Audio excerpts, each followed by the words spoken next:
மாறி வரக்கூடிய உலக சூழ்நிலைக்கு ஏற்ப கல்வி திட்டம் முதல் கொண்டு அரசாங்கத்தினுடைய பல்வேறு கொள்கை முடிவுகள் வரை ஒரு பெரிய மாற்றத்தை இங்கு அமல்படுத்திக் கொண்டிருக்கிறது. அந்த வகையிலே பெண்களுக்காக மட்டுமல்ல, புதிய கல்விக் கொள்கை என்பதன் வாயிலாக இந்திய நாட்டில் இருக்கின்ற மாணவர்கள் அத்தனை பேரும் ஒரே மாதிரியான தரத்தோடு கல்வி பயில வேண்டும். உள்ளூரினுடைய தேவைகளை புரிந்து கொண்டு அந்த தொழில்களை எல்லாம் கற்றுக்கொள்வதற்கான வாய்ப்பு.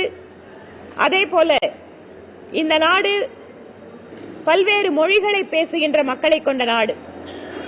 அதனால் இங்கு 3 மொழிகளை குழந்தைகளுக்கு கற்றுத்தர வேண்டும் என்ற புதிய கல்வி கொள்கையை அடியொட்டி தமிழகத்திலேயும் அதற்கான ஒரு முயற்சியை மேற்கொள்ள பிரதமர் மோடி அவர்கள் கல்வித்துறை வாயிலாக ஒரு மாற்றத்தை கொண்டு வர நினைக்கிறார்.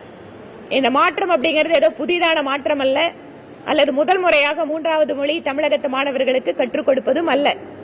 ஏற்கனவே தனியார் பள்ளிகள், வசதி வாய்ந்த பெற்றோர்கள் தங்கள் குழந்தைகளுக்கு இந்த மாதிரியான வாய்ப்புகளை கொடுத்துக் கொண்டிருக்கக்கூடிய இந்த வேளையில் அரசாங்க பள்ளி மாணவர்கள் மட்டும் 2 மொழிகளை மட்டுமே பயின்று வருகிறார்கள். அவர்களுக்கும் அந்த வாய்ப்பினை ஏற்படுத்தி தர வேண்டும். இது கட்டாயம் அல்ல. ஏனென்றால் திராவிட முன்னேற்ற கழக அரசு மீண்டும் ஒரு மொழிப்போர் என்று மக்களை திசை திருப்ப முயல்கிறார்கள். ஹிந்தி என்பது இங்கு கட்டாயம் அல்ல.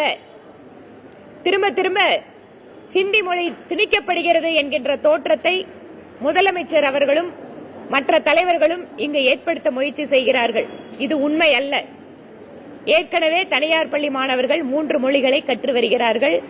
அவர்களுக்கு கிடைக்கின்ற வாய்ப்பு அரசாங்க பள்ளி மாணவர்களுக்கு, ஏழை மாணவர்களுக்கு கிடைக்க வேண்டும் என்பதுதான் பாரதிய ஜனதா கட்சியினுடைய நிலைப்பாடு.